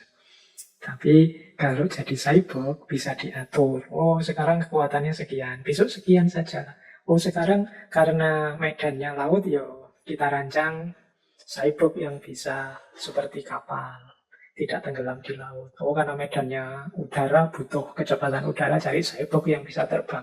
Disassemble, reassemble, bisa diatur. Nah dunia teknologi informasi, new media kita, itu kan dunia yang bisa kita atur. Bisa kita tata, kita hidupkan sesuai keinginan kita. Mumpung hidup ini, hari ini lebih besar porsinya. Dunia new media itu, ya kita manfaatkan itu. Kita hidupkan cyborg. Cyborg ini dalam dunia sosial kita, khususnya untuk para perempuan. Jadi medan perang untuk merebut dominasi laki-laki ada di ranah ini, di ranah new media ini. Kalau di dunia nyata mungkin agak sulit karena kita sudah lama ditindas oleh laki-laki. Nah ini maunya Donna Haraway. Nah asumsinya apa? Nah ini baru kita ngomong asumsinya dunia cyborg. Yang pertama asumsinya teknologi itu kan alat yang bisa dipakai oleh siapa dengan kepentingannya. Jadi kita ini hidup di dunia teknologi yang dia ketika kita pakai ya tidak netral. Dia bisa menghidupkan keinginan kita atau dia bisa hidup dalam keinginan kita. Jadi dia bisa mewujudkan apa yang kita inginkan dan kita juga hidup dalam mekanismenya. Itu teknologi. Kita ini hidup, katanya Haraway, dalam dunia koneksi yang bisa dibentuk dan juga bisa dibongkar. Jadi kita ini kan mengkonstitusi diri kita itu tergantung afiliasi-afiliasi kita. Nyambungnya kemana? Dunia teknologi itu kan begitu. Nanti orang yang alirannya A, cara berpikirnya A, ya dilayani oleh teknologi untuk menghidupkan visinya tentang A. Orang yang punya ideologi B, ya akan dilayani oleh teknologi dengan visi hidup yang B tadi. Nah, jadi asumsi pertamanya itu, teknologi itu tidak netral, sesuai kepentingan kita. Yang kedua, kita ini terbentuk, terbongkar sesuai koneksi-koneksi, situasi-situasi yang kita hadapi. Nah, terus hubungannya apa dengan feminis tadi, katanya Haraway. Perempuan-perempuan di seluruh dunia hari ini itu sudah banyak luka. Katanya Haraway, kita semua sudah terluka, sangat dalam. Kita butuh regenerasi. Tidak sekedar rebirth itu lahir kembali. Tapi kita butuh muncul generasi baru. Tidak sekedar kita lahir kembali.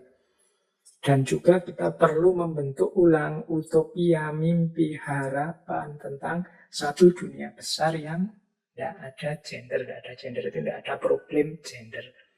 Orang tidak fokus lagi pada perbedaan gender. Nah, ini asumsinya dia. Yang ketiga adalah regenerasi, bukan kelahiran kembali. Kalau kelahiran kembali itu kan yang lama dihidupkan lagi. Kalau ini enggak. Kalau regenerasi itu ya kita bangun yang sama sekali baru. Sesuai kepentingan perempuan. Jadi berarti apa? Ya kalau asumsi pertama karena teknologi itu enggak netral, ya kita tumpangi saja kepentingan perjuangan, pembebasan, dan pemberdayaan perempuan. Karena hidup ini bisa dibentuk, bisa dibongkar, yo mari kita bongkar, kita bentuk sesuai keinginan kita. Selama ini kita sudah sangat banyak terluka, tersisih, terdiskriminasi, maka jangan hanya menginginkan lahir kembali, nanti kita lahir kembali akan dilukai lagi. Yang kita butuhkan adalah membangun yang baru, regenerasi. Menciptakan generasi baru dengan gaya hidup yang baru. Disitulah nanti pentingnya cyborg. Sosok yang merupakan gabungan antara manusia dan teknologi. Antara organisme dan mesin. Nah, terus seperti apa sih operasinya cyborg ini untuk mendukung perjuangan dan pemberdayaan perempuan? Kita, maksudnya perempuan, membangun identitas baru, strategi baru, konstruksi baru diri kita yang tidak lagi melihat siapa laki-laki, siapa perempuan. Jadi kalau di dunia nyata itu kan orang selalu sibuk, engkau laki-laki apa perempuan? Kalau perempuan berarti begini saja, kalau laki-laki bisa begini. Nah, kalau di dunia maya itu kan tidak terlalu urgent. Di dunia maya itu, di dunia teknologi, new media itu, wong yang perempuan bisa kok membangun identitasnya sebagai laki-laki. Sebaliknya yang laki-laki juga bisa bikin akun dengan gaya perempuan. Nah ini kan bahasanya Harvey, ini kesempatan kita untuk membangun identitas, mengkonstruksi diri kita, masuk ke dunia digital, ke dunia new media, dengan cara tidak lagi terlalu meributkan mana laki-laki, mana perempuan. Tunjukkanlah apa yang kita bisa, apa yang kita mampu. Taklukkan dunia yang sekarang sedang gandrung dengan teknologi new medianya. Nah, dari situ nanti orang akan sadar bahwa ternyata pembedaan laki-laki dan perempuan itu tidak signifikan. Lama-lama sudah tidak ada lagi problem gender. Orang akan melihat kapasitas, orang akan melihat karya, melihat keunikan, kemampuan masing-masing orang sebagai manusia. Bukan lagi pertimbangan gendernya. Jadi ini hubungannya nanti dengan identitas. Jadi identitas kita di dunia maya itu kan kita bangun sendiri. Mungkin kita ini di dunia nyata pemalu, di dunia maya kan kita bisa tidak tahu malu dalam tanda petik ya. Jadi bisa, karena memang ranahnya berbeda. Disitulah lahir cyborg-cyborg. Kita ini semuanya mungkin ya cyborg dengan gaya kita di dunia teknologi. Jadi makanya ada istilah cyborg dan identitas. Yang laki-laki bisa membangun dirinya secara sangat feminin, yang perempuan juga bisa membangun dirinya secara sangat maskulin. Berarti apa? Pembedaan gender tidak terlalu signifikan. Silahkan bangun sesuai visi, misi, dan keinginan. Dari situ nanti populer sekali tulisannya Donna Haraway yang judulnya Cyborg Manifesto. Jadi manifesto cyborg ini semacam deklarasi. Teman-teman mungkin pernah ingat juga ya, dulu ada istilah komunis manifesto, manifesto komunis. Nah kalau ini cyborg manifesto. Jadi cyborg manifesto itu ya isinya tentang bagaimana kita harus membangun kembali dunia ini yang penuh ketimpangan, penuh diskriminasi terhadap perempuan. Sehingga dia adil, khususnya perjuangan lewat teknologi informasi. Cyborg manifesto isinya apa? Yang pertama-tama, ya ini rangkuman, ini satu buku. Jadi yang pertama, teknologi informasi internet ini dapat berfungsi sebagai great equalizer dan dapat digunakan untuk pemberdayaan kelompok terpinggirkan di seluruh dunia. Jadi mumpung hari ini manusia sudah melampaui humanisme, posthumanisme, manusia sudah ada di ranah new media, teknologi informasi yang luar biasa. Dayanya juga luar biasa, manfaatkanlah teknologi ini untuk pemberdayaan siapapun yang tertindas, terpinggirkan, termasuk perempuan. Jadi makanya tadi disebut cyber feminism, kalau untuk perjuangan yang perempuan. Jadi ini lewat teknologi informasi. Yang kedua, ini dari buku itu beberapa saya simpulkan. Jaringan kerja, aktivisme, dan dukungan dari banyak pihak dapat mendorong perempuan untuk belajar dan menggunakan teknologi elektronik sebaik mungkin. Jadi wahai para perempuan, ayo jangan ketinggalan zaman. Ayo jangan ketinggalan langkah dari laki-laki. Belajarlah memanfaatkan teknologi informasi untuk membuat kita kuat dan berdaya. Jadi ini jaringan kerja, aktivisme, dan dukungan. Saling mendukunglah antar perempuan.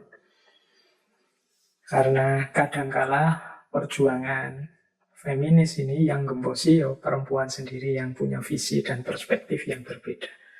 Maka ayo kerjasama, ayo saling aktif, saling mendukung untuk menguatkan khususnya dalam menggunakan teknologi informasi, menggunakan teknologi new media elektronik sebaik mungkin.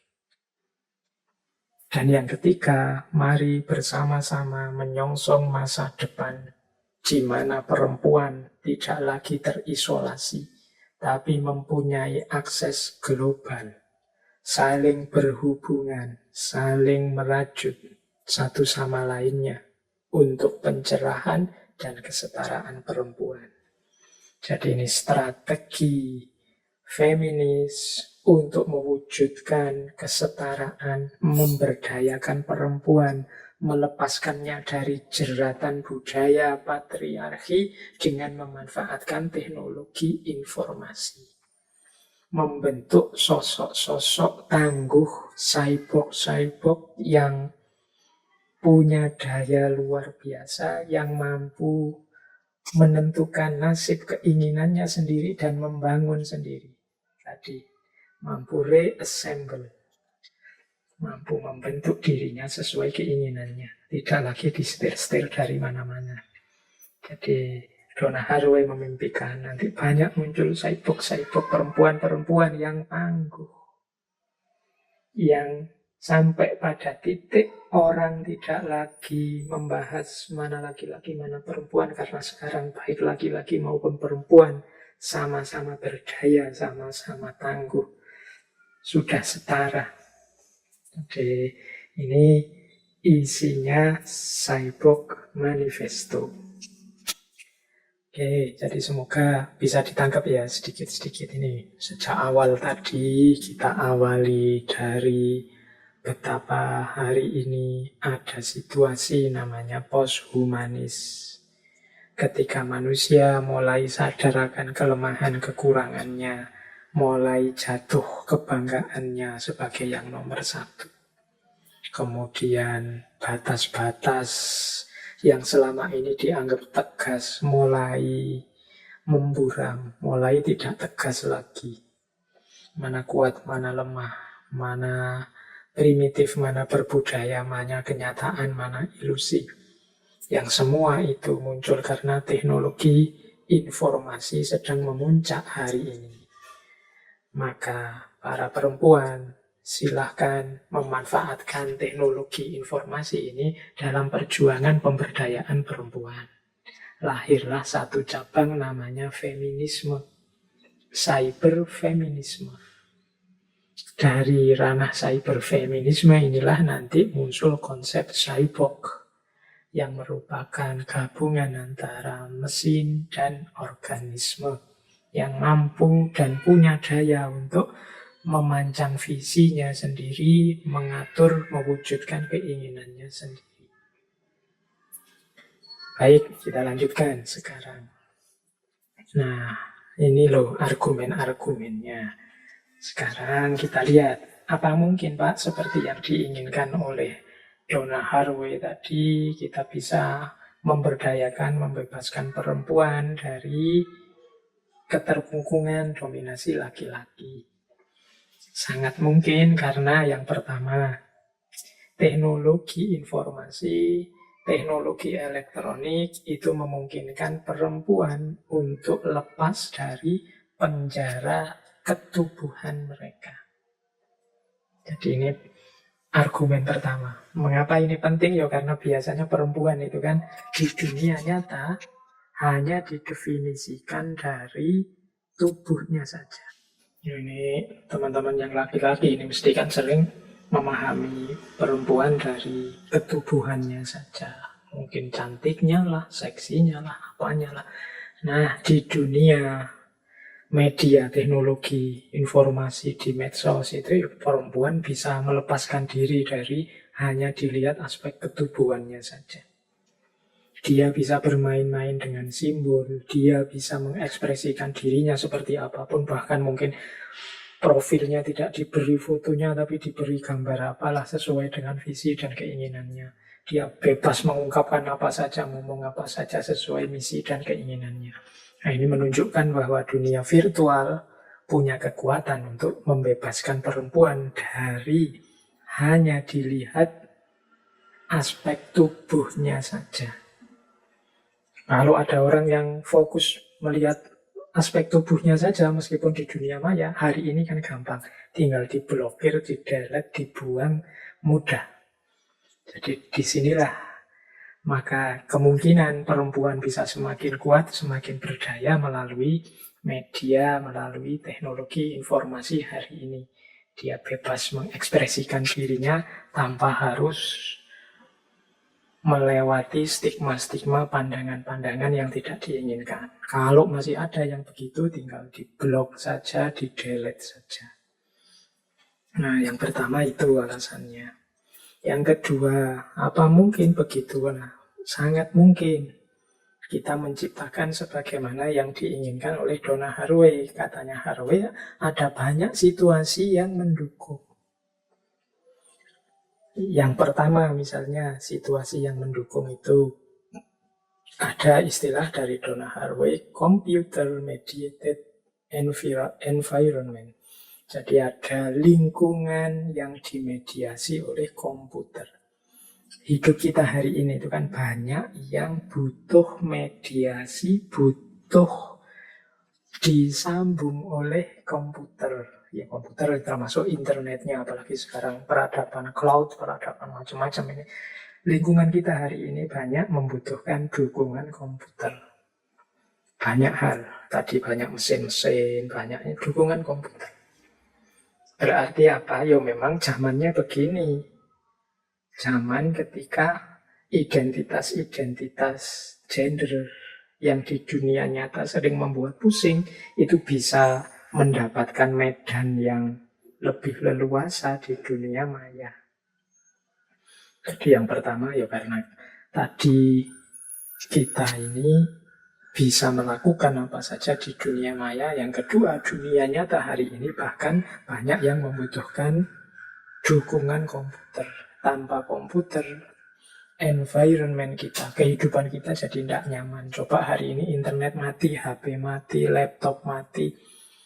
Kalau hari ini kita mungkin yang pertama tidak bisa kuliah. Kuliahnya sekarang online. Yang kedua mungkin tidak bisa belanja-belanja. Wong yo belanjanya sekarang online.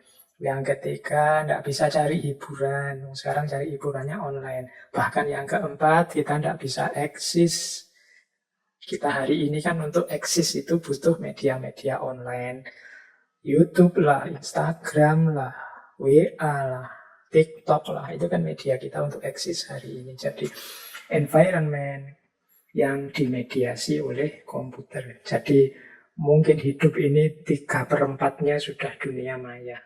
Mengapa seandainya kita bagi dua, hidup ini ada dunia nyata, dunia maya, ternyata yang dunia nyata ini separuhnya butuh mediasi, butuh alat komputer. Nah, inilah yang jadi alasan mengapa Donna Haraway mengajukan bahwa yo kita bentuk diri kita seperti cyborg. Alasan selanjutnya, yo kemungkinan untuk mencangkok antara mesin dan organisme itu bukan sesuatu yang mustahil, bukan sesuatu yang tidak mungkin diwujudkan. Itu kan berarti simbiosis antara manusia dengan mesin. Yo, ndak harus dibayangkan kayak film-film cyborg yang saya contohkan tadi. Kita hari ini kan banyak didukung oleh mesin. Saya contohkan tadi misalnya anak-anak sekolah, ketika dia tidak bisa jawab ujian, terus larinya ke Google. Itu kan gabungan antara organisme dan mesin. Kalau kita tidak bisa ngomong langsung ke orang, karena jauh ada jarak, sekarang kita pakai mesin, kita pakai aplikasi. Loh, ini kan namanya gabungan antara mesin dan organisme. Kita mengekspresikan diri kita di dunia nyata, mungkin malu, mungkin dianggap tidak sopan, mungkin ada norma-norma nilai yang menjebak kita sehingga kita tidak bebas. Di dunia maya kita lebih bebas. Dibantu oleh TikTok kita terus eksis jadi diri kita. Dibantu oleh YouTube kita mengekspresikan gagasan keinginan kita. Loh, ini kan namanya gabungan antara mesin dan organisme. Jadi sangat mungkin dan sudah kita lakukan selama ini. Tinggal diatur saja, ditata bagaimana dia bermanfaat untuk perjuangan para feminis. Ini loh yang diinginkan oleh Donna Haraway. Jadi ada pencangkokan antara mesin dan organisme, itu bukan sesuatu yang mustahil. Jadi contohnya sudah banyak. Kan tadi saya bilang kita hari ini eksisnya toh juga lewat media sosial, lewat aplikasi-aplikasi. Yang itu mungkin di dunia nyata kita tidak akan melakukan itu.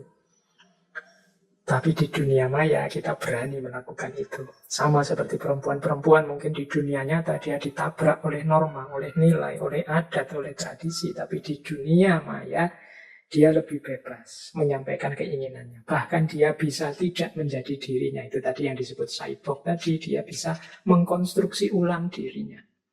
Kalau di dunia nyata pemalunya luar biasa, sekarang di dunia maya dia tampilkan diri sebagai sosok yang sangat agresif. Itu teman-teman mungkin sering ngalami ya.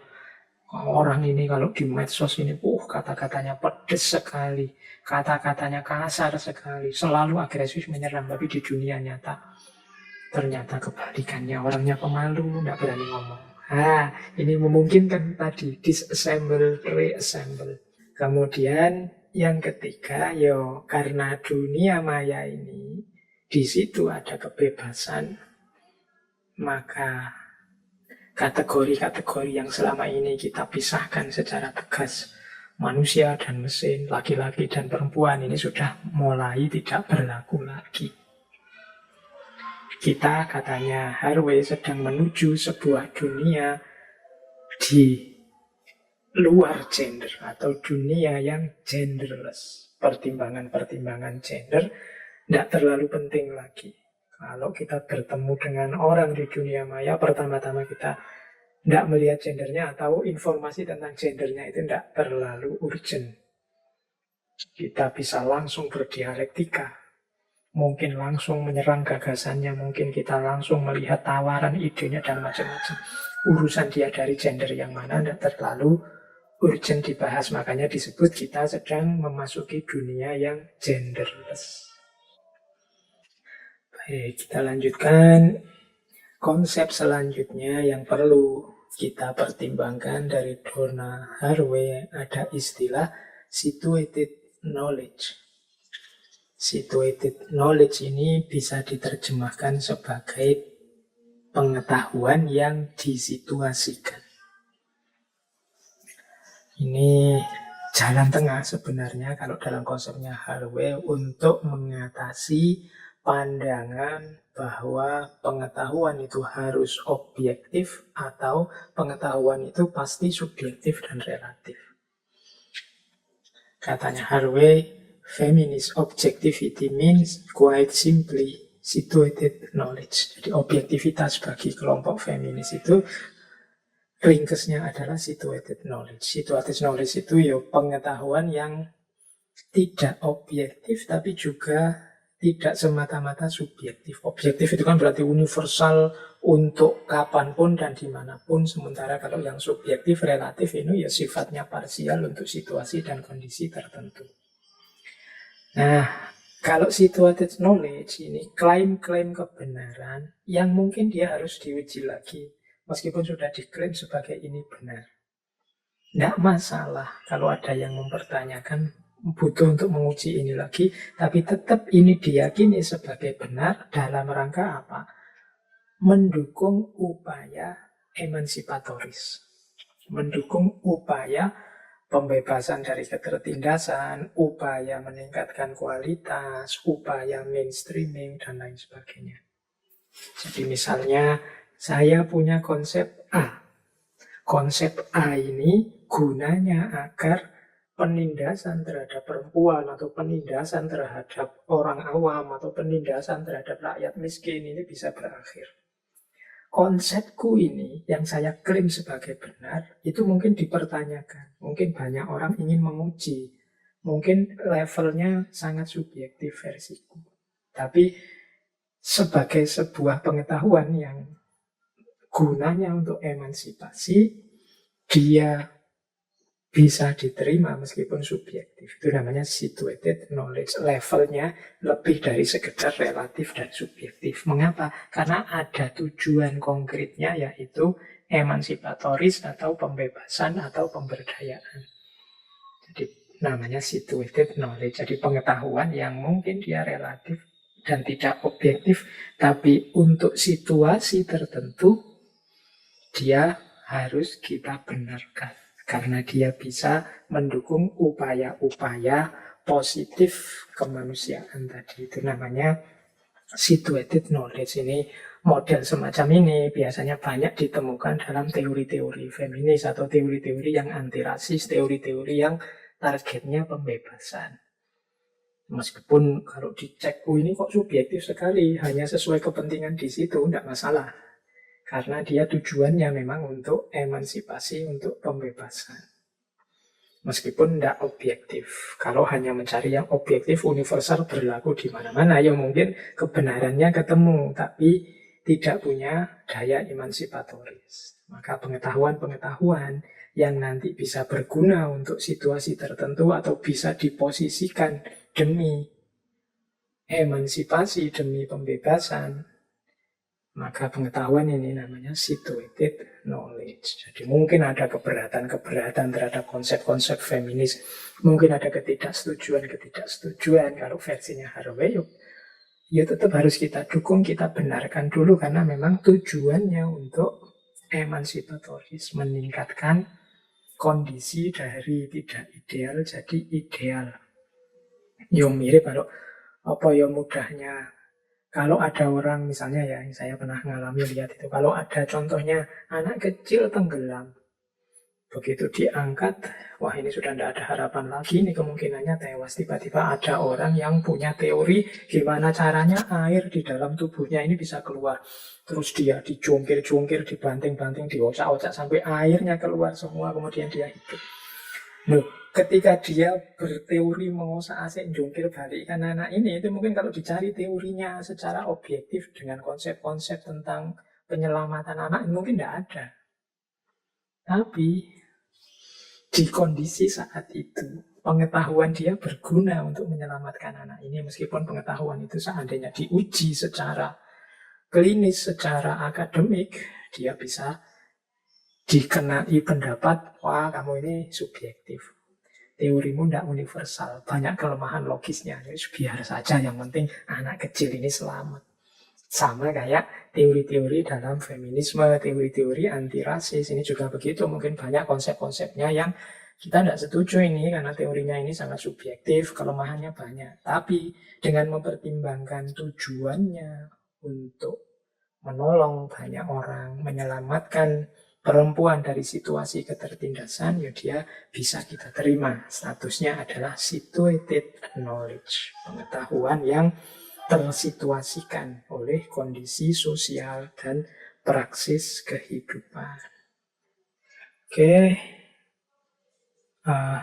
semoga teman-teman yang malam ini ikut ngaji bisa menangkap ya sedikit-sedikit yang saya sampaikan.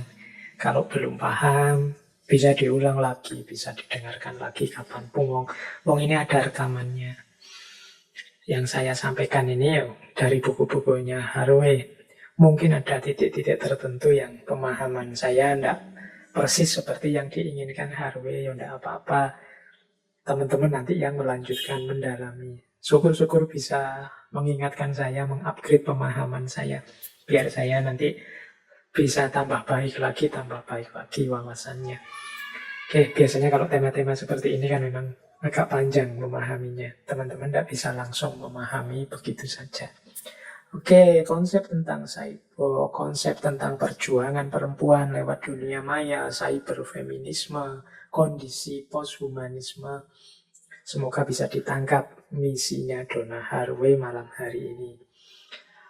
Sebagai pamungkas saya ada beberapa quote dari Haraway, mungkin sedikit tidak nyambung dengan materi hari ini, meskipun ya disambungkan bisa saja, tapi saya angkat saja untuk penutup sesi karena menurut saya menarik. Ada istilah dari Haraway yaitu reconceiving generation.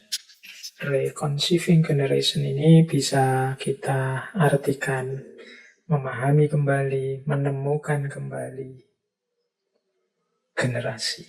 Jadi conceive itu biasanya diartikan juga memahami atau menerima. Cuma dalam konsep ini mungkin lebih tepatnya seperti tadi, Haraway tidak punya harapan kalau kita hanya repeat, lahir kembali seperti Renaissance, tapi regeneration, membentuk kembali generasi. Caranya apa membentuk generasi itu? Ya tadi hubungannya dengan tadi ya perempuan yang harus berjuang tadi. Katanya Haraway, making not babies. Making babies is different than giving babies a good childhood. Buatlah afiliasi, buatlah kekerabatan, buatlah persahabatan, tidak hanya membuat bayi. Jadi reconceiving generation itu bukan kok terus, berarti generasi lama dihabiskan semua, terus kita bikin bayi sebanyak-banyaknya untuk lahir generasi baru. Bukan begitu. Jadi, tapi apa? Kita bangun jaringan baru, kita bangun kekerabatan baru. Kita bentuk generasi yang baru. Kalau selama ini kita nyambungnya ke situ-situ saja sehingga dunia kita tidak berubah-berubah, sekarang saatnya kita nyambung dengan orang lain, dunia yang berbeda, kita buat jaringan baru sehingga kita bisa membentuk dunia yang baru. Jadi making not babies, bukan membuat bayi yang sebanyak-banyaknya sehingga lahir generasi baru. Kita bikin afiliasi-afiliasi baru. Kalau di dunia maya lebih mudah, kita membuat jaringan-jaringan baru dengan orang-orang yang baru. Making not babies. Dari situ kemudian kita fokus pada giving babies a good childhood. Membangun masa kanak-kanak yang baik, yang indah bagi anak-anak. Jadi kita persiapkan dunia ini agar bisa dinikmati oleh anak-anak kita, bayi-bayi kita. Dan dia mengalami masa kanak-kanak yang indah. Disitulah terjadi reconceiving generation. Jadi kita menghidupkan lagi generasi, mewujudkan generasi emas yang kita cita-citakan. Bukan dengan cara sebanyak-banyaknya nambah populasi, tapi kita membuat jaringan-jaringan baru yang memungkinkan kita mewujudkan cita-cita kita. Mengapa sih kita harus membentuk jaringan-jaringan baru? Ini sama jawabannya ada di quote selanjutnya. Single vision produce was illusion, then double vision or money-headed monsters. Single vision itu penglihatan yang tunggal, perspektif yang tunggal, itu menghasilkan ilusi pandangan yang lebih jelek daripada double vision. Pandangan dari dua perspektif, dari dua arah. Atau many-headed monster, seperti monster yang kepalanya banyak. Monster yang kepalanya banyak itu kan matanya banyak, dia bisa melihat kemana-mana dari berbagai sudut pandang. Jadi kalau kita punya jaringan yang luas, jaringan baru dengan visi bersama yang luar biasa, kita juga akan bisa membentuk dunia yang luar biasa. Mengapa? Ya karena semakin banyak kepala, semakin banyak perspektif, semakin komprehensif perjuangan kita, dan semakin kuat dukungan untuk keberhasilan kita. Jadi single vision produce worse illusion, then double vision or money-headed monsters. Jadi semoga jaringan kita tadi untuk membentuk generasi baru ini seperti monster dengan kepala yang banyak. Yang ini bisa melihat kemana-mana, sehingga perspektifnya lebih komprehensif dan lebih luas.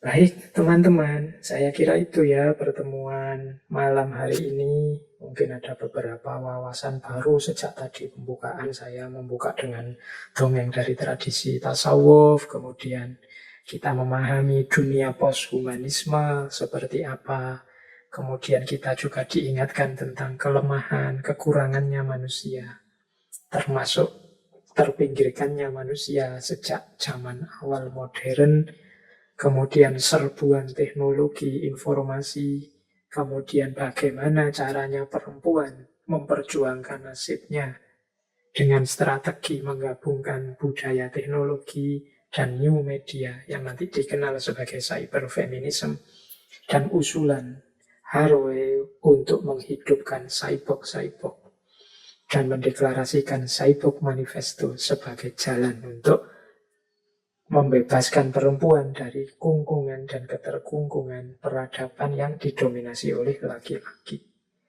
Dan tidak usah takut konsepnya dikritisi, konsepnya tidak objektif, karena ini kepentingan emansipatoris, jenis pengetahuannya namanya situated knowledge. Mari kita bentuk generasi yang luar biasa, tidak dengan cara nambah bayi sebanyak-banyaknya, tapi dengan cara membangun jaringan-jaringan baru sehingga kita semakin kuat. Saya kira itu malam hari ini. Minggu depan kita masih di teknologi, kita membahas pandangan-pandangan ke timur. Kalau 3 yang awal ini di barat, minggu depan kita cermati kira-kira gagasannya apa sih dari timur tentang teknologi. Kita pinjam konsep teori dari Mahatma Gandhi. Saya kira ini untuk malam hari ini. Kurang lebihnya saya mohon maaf. Wallahul muwafiq, wallahu a'lam bishawab. Wassalamualaikum warahmatullahi wabarakatuh.